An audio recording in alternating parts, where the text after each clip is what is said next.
Hai, Assalamualaikum sahabat. Perkenalkan, nama saya Nur Hafifah Hernisa Irwan dari kelas PM01 NIM 1847042094. Nah, saya akan membahas seputar energi, yang mana mencakup 6 pembahasan. Pertama, energi secara umum. 2, aliran energi dalam ekosistem, aliran energi dan matahari. 3, dampak penggunaan sumber daya energi terhadap lingkungan yang mencakup energi angin, energi surya, energi bahan bakar fosil. Dan keempat, cara penghematan energi. Dan yang kelima, energi berkelanjutan. Yang pertama, energi secara umum. Energi yang paling umum adalah suatu kerja yang dapat dilakukan oleh gaya tertentu. Atau energi adalah kemampuan untuk melakukan suatu tindakan atau pekerjaan. Nah, kata energi berasal dari bahasa Yunani, yaitu ergon, yang berarti kerja. Dalam melakukan sesuatu, kita selalu memanfaatkan energi, baik secara sadar maupun tidak sadar.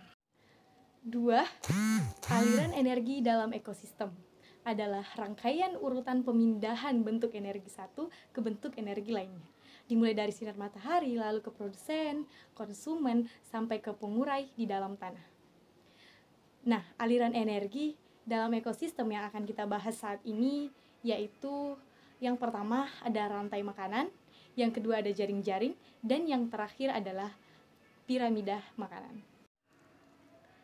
Nah, terlebih dahulu kita akan membahas mengenai rantai makanan, di mana rantai makanan merupakan proses makan dan dimakan yang terjadi pada makhluk hidup secara linear untuk mempertahankan kelangsungan hidupnya.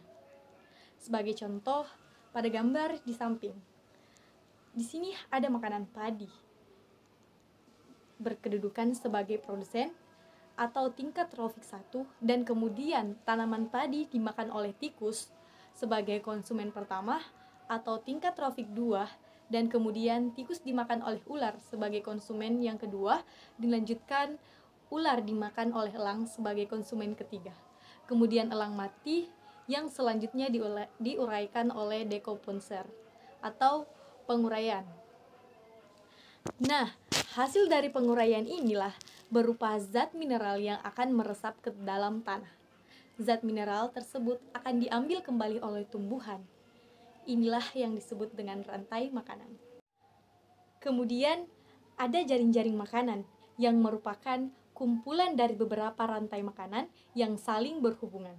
Berdasarkan gambar di samping, terlihat bahwa beberapa rantai makanan yang sederhana dapat membentuk rantai makanan yang rumit dan kompleks. Semakin rumit suatu rantai makanan, bisa dikatakan bahwa ekosistem tersebut berada dalam keadaan seimbang. Hal ini disebabkan hilangnya satu spesies dalam ekosistem bisa dengan cepat digantikan oleh spesies lainnya sehingga rantai makanan tetap berjalan. Selanjutnya, piramida makanan adalah piramida yang menggambarkan hubungan antar organisme pada setiap tingkatan trofiknya. Hubungan yang terbentuk antara suatu organisme dalam piramida makanan yaitu kerucut, seperti piramida. Nah, inilah contoh piramida makanan, di mana pada tingkat produsen ada tumbuhan yang menghasilkan makanannya sendiri. Selanjutnya ada konsumen tingkat pertama yang terdapat ulat, belalang, dan tikus yang memakan langsung tumbuhan. Kemudian di tingkat konsumen kedua seperti ayam dan katak. Dan yang terakhir pada tingkat trofik 4 atau konsumen 3, pada gambar di samping ada ular dan elang. 3. Dampak penggunaan sumber daya energi terhadap lingkungan. Pada energi angin dan surya memiliki dampak terbesar yang akan terasa dalam pemanfaatan tersebut adalah dampak lingkungan. Cahaya matahari, angin, dan air cenderung ramah lingkungan dan dapat mengurangi populasi berupa gas karbon dioksida pada area sekitar pembangkit.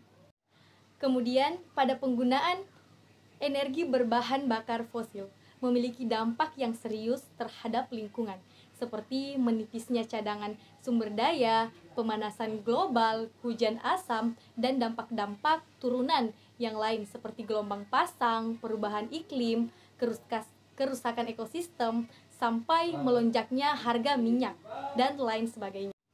4. Cara penghematan energi.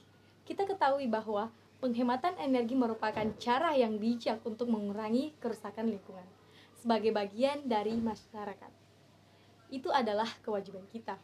Adapun cara atau tindakan yang bisa dilakukan untuk menghemat energi dalam kehidupan sehari-hari. Yang pertama, yaitu mematikan lampu jika tidak digunakan atau pada siang hari. Kedua, menggunakan lampu dengan yang hemat energi. Ketiga, mematikan semua peralatan elektronik jika tidak digunakan. Keempat, mematikan kompor jika tidak dipakai dan merawat agar nyala api sempurna. Kelima, menggunakan air secukupnya, tidak berlebihan, dan mematikan keran air jika sudah digunakan. Keenam, membuat atau mendesain rumah dengan penerangan yang cukup, sehingga mengurangi penggunaan lampu. Ketujuh, menggunakan kendaraan seperlunya untuk menghemat energi. Dan yang terakhir, mencabut charger handphone jika tidak digunakan. 5. Energi berkelanjutan adalah penyediaan energi yang berkelanjutan yang memenuhi kebutuhan saat ini tanpa mengorbankan kemampuan generasi mendatang untuk memenuhi kebutuhan mereka. Teknologi yang mempromosikan energi berkelanjutan yang termasuk sumber energi terbarukan seperti pembangkit listrik tenaga air, energi surya, energi angin, tenaga ombak, energi panas bumi, fotosintesis buatan, dan tenaga pasang surut, serta juga teknologi yang dirancang untuk meningkatkan efisiensi energi. Wabillahi taufiq wal hidayah. Wassalamualaikum warahmatullahi wabarakatuh.